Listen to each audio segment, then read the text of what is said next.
Bismillahirrahmanirrahim. Assalamualaikum warahmatullahi wabarakatuh.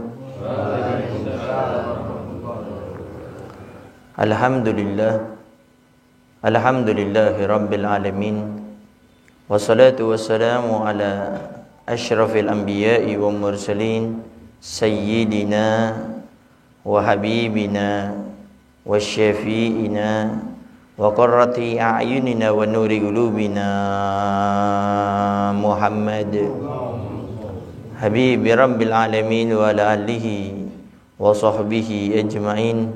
Allahumma salli wa sallim ala sayyidina Muhammad tibbil qulub wa dawaiha wa afiyatil abdani wa shifaiha wa nuril absari wa diyaiha wa qutil arwah wa gidaiha wa ali wa sahbihi wa sallim. Allahumma ij'al sarirati khairan min al-niyati wa jal alaniyati salihah, amma ba'du. Al-mukarram al-muhtaram yang sama-sama kita muliakan dan kita hormati selalu, para alim, para ulama, para asatidah, penyambung lisan sekaligus penerus perjuangan Nabi kita Muhammad sallallahu alaihi wa alihi wasallam, yang kita doakan selalu mudah-mudahan para ustadz, para kiai, para ulama, para habaib kita diberikan panjang umur oleh Allah dalam keadaan sehat wal afiyah. Allah Subhanahu wa taala berikan kemudahan kepada beliau baik itu urusan dunia maupun urusan akhiratnya.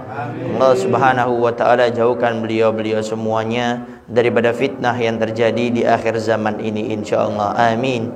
Amin ya rabbal alamin. Dan juga tidak mengurangi rasa hormat kami kepada segenap para sepuh, para tokoh masyarakat, para ustadz, dan juga segenap para hadirin wal hadirat yang dimuliakan oleh Allah Subhanahu wa taala.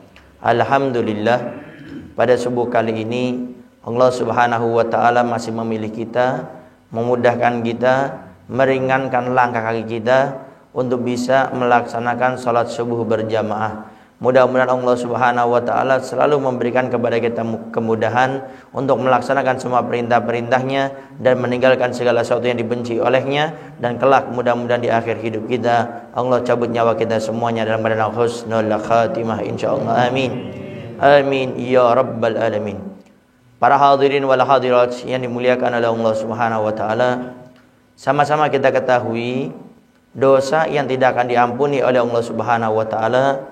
Walaupun orang itu sudah bertobat kepada Allah, orang tersebut sudah menyesal, meninggalkan, bertekad tidak melakukan dosa tersebut, tetapi tatkala orang itu berbuat salah kepada manusia, berbuat zalim kepada orang lain, maka Allah tidak akan ampuni dosa orang tersebut walaupun dia sudah bertobat kepada Allah Subhanahu wa taala. Sehingga cara agar Allah mengampuni dosa kesalahan yang kita lakukan, kehilafan kepada manusia, maka caranya adalah dengan kita meminta maaf kepada mereka. Maka selama kita tidak meminta maaf kepada mereka, itu mereka orang-orang manusia yang kita berbuat zalim kepadanya di dunia, baik dengan lisan ucapan kita atau perbuatan sikap kita, di hari kiamat mereka akan didatangkan oleh Allah, akan menuntut kepada kita semuanya. Kalau tuntutan di hari kiamat bukan dengan pukulan, bukan dengan lidah kita, Allah izinkan dia mencaci maki kita, tapi semua amal ibadah kita, pahala-pahala kita akan diambil, diberikan kepada mereka. Sehingga suatu saat Nabi Muhammad SAW pernah menceritakan, ada orang di hari kiamat datang membawa pahala seperti gunung, luar biasa banyaknya. Orang menyangka dia ini ahli surga karena pahalanya luar biasa banyak sekali. Ternyata ada seorang hamba datang kepada Allah, ya Allah, dulu dia dengan ucapannya pernah menyakiti hati saya. Kata Allah, ambil pahala orang ini, berikan kepada dia. Datang lagi orang yang lain nuntut kepada Allah, ya Allah, dulu dia pernah berbuat zalim dengan tangannya kepada saya. Diambil pahalanya, diberikan kepada dia. Sampai terus satu persatu orang datang, sampai dalam hadis diceritakan pahalanya habis. Yang tadinya dia membawa pahala seperti gunung, habis, tidak membekas sama sekali. Kemudian setelah itu datang lagi orang yang lain, ya Allah, dulu dia pernah berbuat jelek kepada saya. Lalu malaikat kebingungan. Ya Allah, bagaimana nih? Dia punya pahala habis. Tidak ada lagi. Lalu Allah katakan kepada malaikat ini, ambil dosa orang ini, berikan kepada dia. Sehingga waktu ditimbang di hari kiamat, ternyata dosanya dia lebih banyak daripada pahala ibadah kebaikannya. Akhirnya dimasukkan neraka oleh Allah Subhanahu wa taala gara-gara berbuat dolim kepada orang lain. Maka hati-hati, urusan sama manusia betul-betul harus dijaga. Maka caranya agar kita ini bisa diampuni oleh Allah Subhanahu wa taala, wajib minta maaf kepada mereka. Sekarang bagaimana kalau seandainya kita sudah minta maaf kepada mereka, tapi mereka tidak memaafkan kita? Kita sudah minta maaf, minta ikhlas ridhonya, tetapi mereka tidak memaafkan kita.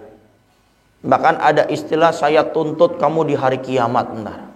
Nah, kalau ada bahasa-bahasa atau ucapan seperti ini, kita sudah minta maaf, tapi dia tidak memaafkan kita, maka itu urusan dia dengan Allah, bukan lagi urusan dengan kita. Yang penting ingat kewajiban kita berbuat salah, minta maaf. Adapun dia tidak memaafkan kita, itu urusan dia dengan Allah. Yang penting kita sudah minta maaf dan tidak ada tuntutan kepada kita di hari kiamat, melainkan kita tidak minta maaf.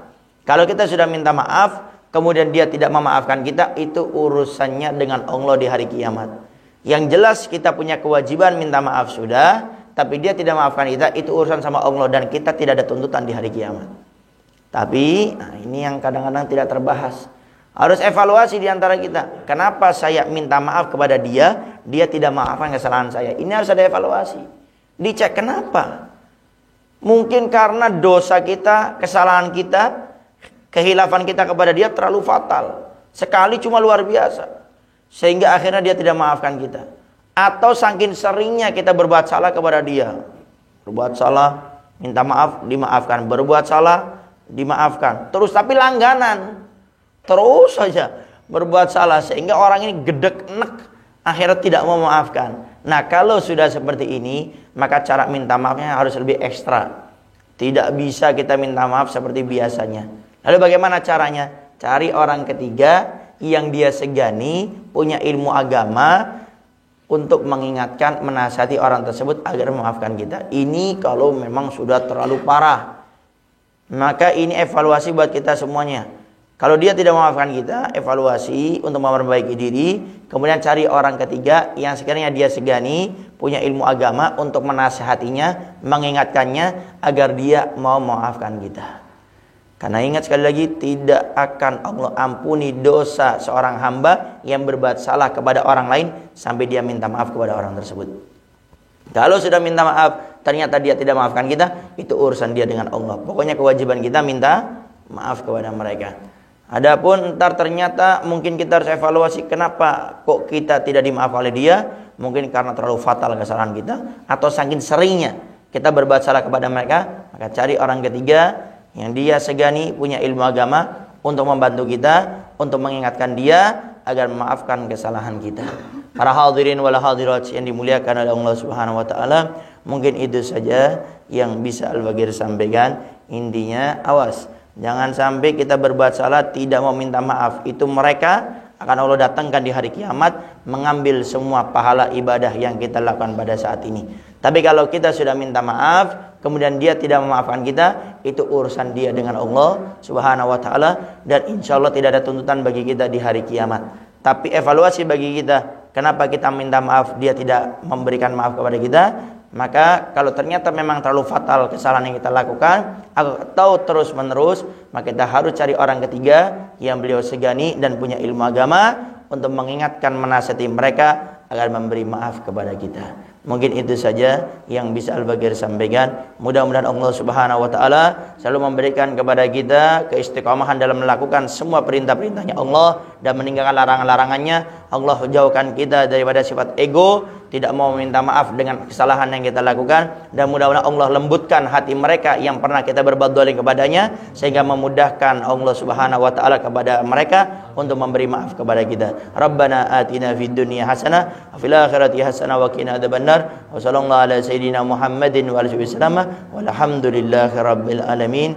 Kurang lebihnya Al-Bagir minta maaf dan mohon doanya selalu. Akhirul kalam. Assalamualaikum warahmatullahi wabarakatuh.